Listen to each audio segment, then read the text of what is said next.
A question about decree, the divine decree of Allah, Al-Qadr.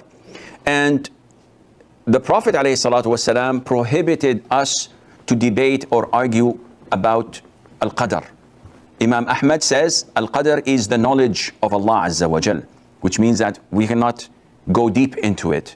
Nevertheless, it is one of the 6 pillars of Iman, that you believe in Allah's divine decree and to believe in destiny, which Allah has written 50,000 years before He created the creation, as in the authentic hadith. So our brother Shu'aib's confusion, are there 2 types of qadr? Well, actually the qadr is one, and this is what Allah Azza wa Jal has decreed. When He first created the pen, He told the pen, write.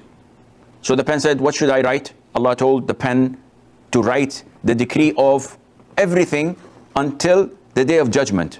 The Prophet tells us, this was done 50,000 years before Allah created the creation. So everything had been written and done over with. Yet we do not know this. So we act and we're hopeful. There is another type of decree which Allah Azza wa Jal decrees every year, and Allah Azza wa Jal reveals some of it to the angels. And the angels know that this individual will live or will die this year, his provision is so and so. Yet this type of decree may be erased and changed without any contradiction with what is in the preserved tablet, which was written 50,000 years before the creation. That is fixed and unchanged. But what the angels get, and they get to know, this might change according to what is in the preserved tablet. So it is decreed that I die after 1 month. And this is what the angels know. But due to the fact that I have called my aunt, I have visited my uncle, I have given something to a cousin of mine, I connected to my next of kin, Allah Azza wa Jal orders the angels to prolong my lifespan for another 2 years, for example. So they erase it and write it. This is exactly in accordance to what is in the preserved tablet, but the angels did not know. So it changes. So in a sense, the main destiny does not change. The annual destiny changes according to what is in the preserved tablet. Coming back to Shu'aib's question, the hadith of Abdullah ibn Mas'ud, may Allah be pleased with him, that a person may act for 60 years as if he is part of the people of Jannah. In another narration, it says, فِيمَا يَبْدُو لِلنَّاسِ, to what appears to the people. So for 60 years, this individual has been praying, has been fasting, has been giving charity, has been reciting the Quran, has been looking pious and practicing to those who look at him. Yet, only Allah knows what's in his heart. So after 60 years, khalas, he's almost there in Jannah, yet he does something that ruins his entire legacy and past. He falls into a sin that Allah concludes his life with this sin, and then he is bound to hellfire.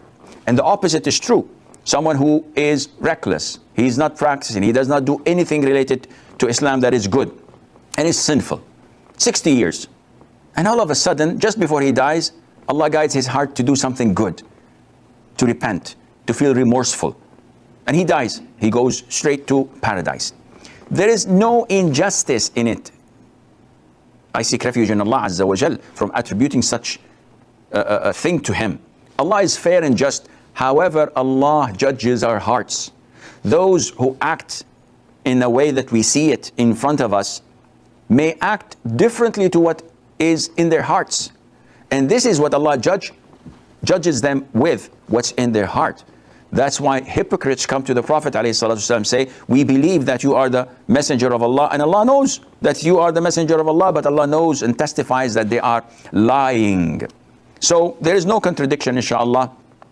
You have to believe that Allah is knowledgeable. He knows what was in the past, what is in the present, what's in the future, and what did not happen, how it would have been if it were to happen. Allah's knowledge is unlike anything we could think of. And you have to believe in Allah's fairness and justice.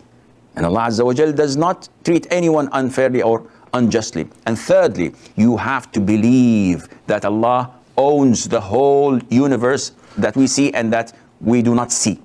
So whatever he does to us or to any of his creation, he is acting in what he owns. No one can say or question him, why are you doing this? So if you believe in these three great attributes of Allah Azza wa Jal, your heart will feel safe and calm, inshallah, and you will surrender to Allah's